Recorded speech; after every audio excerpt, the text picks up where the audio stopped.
Vie et miracles de saint Antoine de Padoue.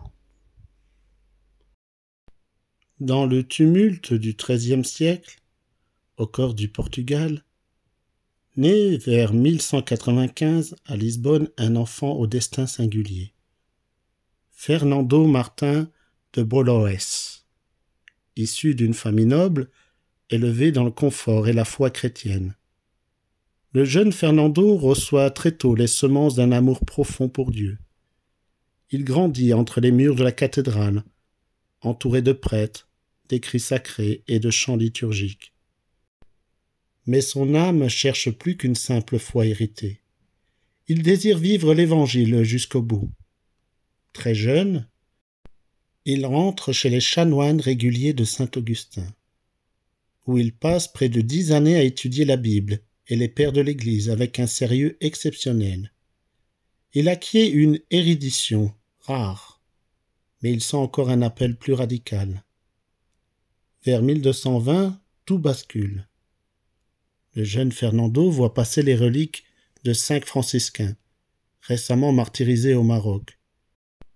Leurs corps brisés, rapportés dans leur pauvreté glorieuse, embrassent son cœur. Eux sont morts pour le Christ, et moi? Il décide alors de tout quitter. Il entre chez les frères mineurs, ordre fondé par saint François d'Assise, et prend le nom d'Antoine, en hommage à saint Antoine le Grand, ermite du désert. Son rêve, partir au Maroc prêcher l'Évangile, et s'il le faut verser son sang. Mais Dieu a d'autres plans. Antoine tombe malade et doit rentrer. Une tempête détourne son navire vers la Sicile. C'est là, dans l'ombre et l'humilité, qu'il commence sa vie cachée, servante, obéissante. On découvre presque par hasard son intelligence et son éloquence lors d'une ordination. Les frères, bouleversés par sa parole brûlante, l'envoient comme prédicateur. Très vite, il devient un flambeau vivant de l'Évangile. De l'Italie au sud de la France, Antoine prêche avec feu. Les foules se pressent, les pécheurs se convertissent, les hérésies s'effondrent devant sa clarté. Mais plus que sa science, c'est sa sainteté qui touche les cœurs. Il vit ce qu'il dit, il partage la pauvreté des gens simples. Il guérit les malades, il console les désespérés. Il prie longuement, souvent toute la nuit. Il devient pour les pauvres un père, pour les pécheurs une lumière, pour les théologiens un maître, et pour tous un homme de Dieu. Les grands miracles de saint Antoine. À Rimini, les habitants refusaient de l'écouter. Il se rendit au bord de la mer et prêcha aux poissons. Immédiatement, des milliers de poissons vinrent en rang serré, sortirent leurs têtes de l'eau et l'écoutèrent. Les témoins bouleversés se convertirent. Un hérétique doutait de la présence réelle du Christ dans l'Eucharistie. Il mit Antoine au défi. Si mon mulet à jeun adore l'hostie, je croirai. 3 jours plus tard, le mulet refusa de manger le foin et s'agenouilla devant l'hostie. L'homme se convertit aussitôt. Un jeune homme, pris de remords après avoir frappé sa mère, se coupa le pied. Antoine, plein de compassion, le bénit, pria, et le pied fut recollé, entièrement guéri. Une mère pria saint Antoine pour son fils tombé dans une rivière.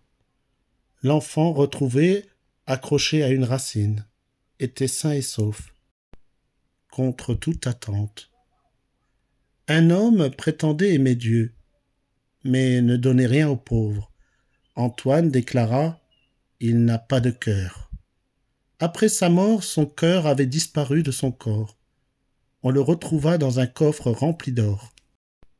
Un novice s'enfuit du couvent avec un précieux manuscrit d'Antoine. Le saint pria. Peu après, le jeune homme revint de lui-même et rendit le livre. C'est ce miracle qui fait de lui le saint patron des objets perdus. Un enfant tomba du haut d'un balcon et mourut. Sa mère pria saint Antoine toute la nuit. L'enfant revint à la vie le lendemain, sous les yeux des villageois bouleversés.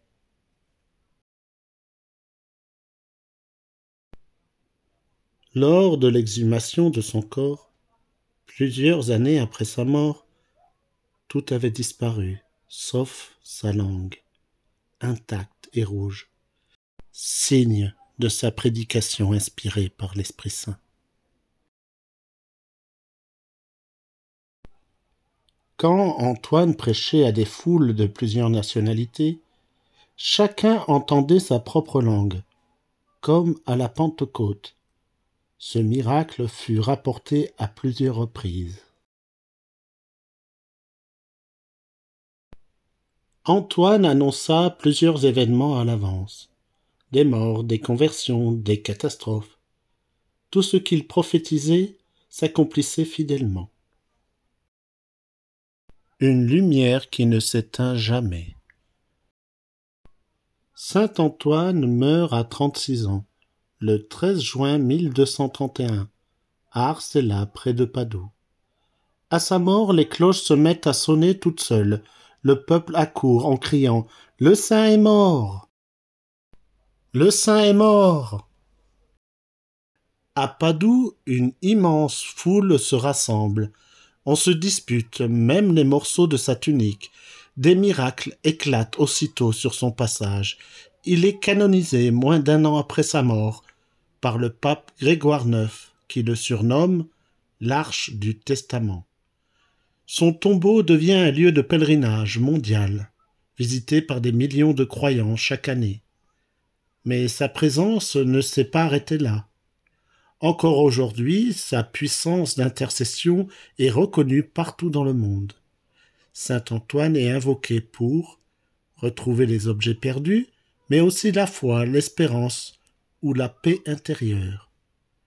Obtenir des guérisons, des conversions, des réconciliations.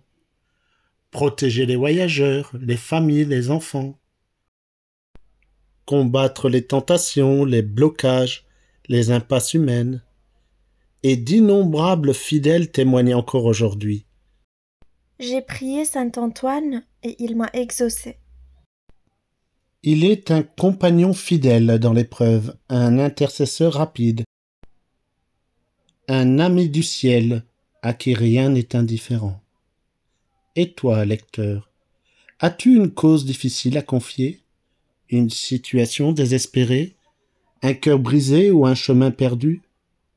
Parle à saint Antoine, demande-lui et crois.